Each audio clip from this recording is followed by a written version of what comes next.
Welcome back to the channel, guys. I'm Sheldon, and this is Behind the Enthusiast.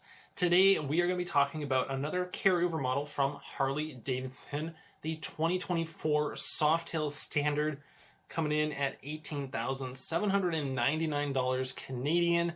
Last year, it was only $17,599, so a $1,200 difference.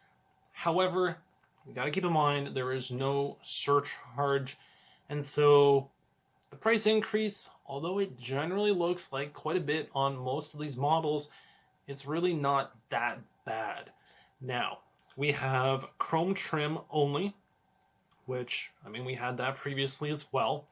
However, the major change is going to be that of the base color, which is going to be now billiard gray, with quite possibly the worst color choice for the Harley-Davidson lettering on the side of the tank. I don't know who chose that. I really don't. And I hope I never find out, because I will be shaking my head and just... no. I don't know what you were thinking. Black. Red. Red with an orange outline. Black with an orange outline, or even orange with a black outline, maybe? I don't know. Anything would have been better than just plain orange. Orange on gray, it just does not work. And there's already at least one other person who agrees with me on this. So leave a comment down below if you guys know exactly what I'm talking about. Check out the bike online and let me know, can you read the logo? Because I can't.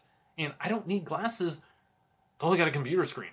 It's just not visible. It just doesn't work. I'm sorry, it doesn't work.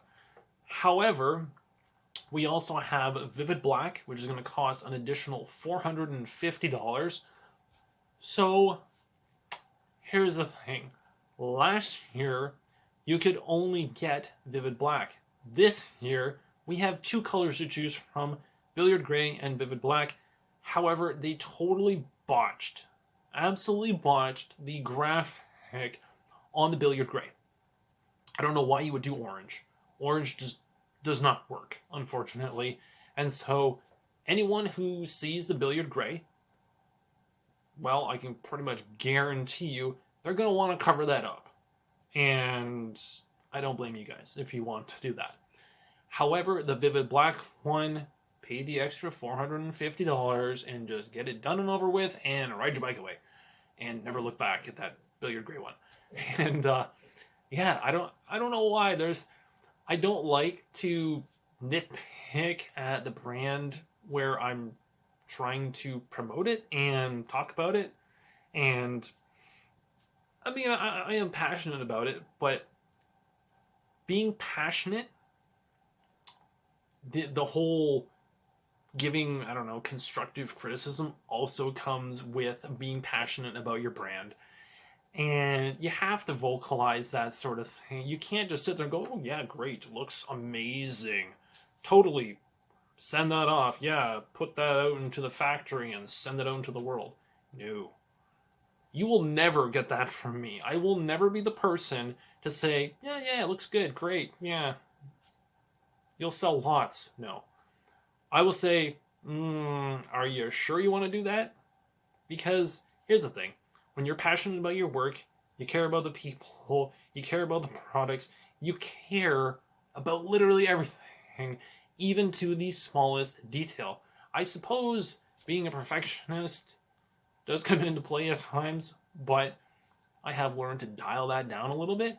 But something like this, to overlook it, something so major, prominent on the side of a gas tank, I don't want to say this, but it's unacceptable. And really, I think they should have done better.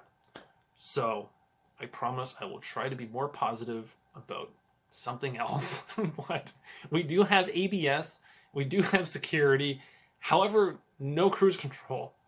I'm not complaining. We have no cruise control. However, because I work in the parts department, I will be the one to save your day. Because in my P&A catalog, you can add cruise control for a mere $348 plus tax and installation, and oh, by the way, a software update. You have to update the software. So technically you could buy it and install it on your own, but then you'd still have to bring your bike in for the technician to flash the, I don't know, ECU or whatever they have to do. So technically it would be better to just bring the bike in, buy the part, have the service department install them, and update your software as well. Do it all in one go, and then you come back, pick up your bike, and you're good to go. Right? So realistically, that is the way to go. I did make another video previously about the Softail Standard and what you guys could potentially do to the bike. It involved a very big crate motor. Nudge, nudge. And yeah, that one, you guys really liked that video. And there's actually still a Softail Standard, which has been pretty heavily customized in the showroom right now. And provided I find the time to do it, I'm going to try to do a feature on that bike. I did do a showcase video of it. However, I want to actually do a proper feature of the bike, actually be talking about the bike and basically highlight the bike, kind of as if it belonged to someone and they were letting me interview them, that sort of thing.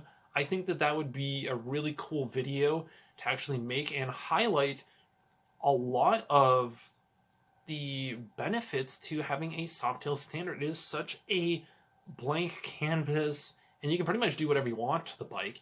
And because it's very similar to a street bob, there are a lot of components that you can actually take from the street bob.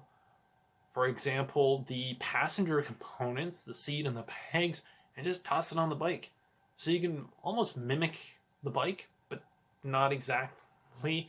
And I think that really lends itself to someone who is looking to be inspired by other models. So Softail Standard, at the end of the day, really great bike, really great price. Honestly, if I was looking for a Softail and I wanted the option to do pretty much whatever I want to it, starting off with a 107, I don't want to get too involved into this discussion, but there are a lot of reasons why a 107 is actually better than a 114. And if you guys don't know those reasons, ask me why. Leave a comment down below and maybe I'll make a video about it.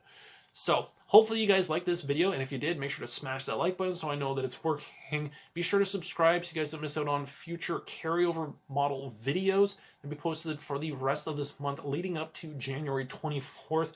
When, of course, Harley is doing the grand reveal, new models, new features, all that jazz. Man, I have to pace myself. There's so many videos. I'm going to lose my voice by the end of this month. I'm not going to be able to talk. February, I am going to be doing silent films for you guys. Yeah, no, I'm just joking. But anyway, thanks for watching, and I will catch you guys in the next one.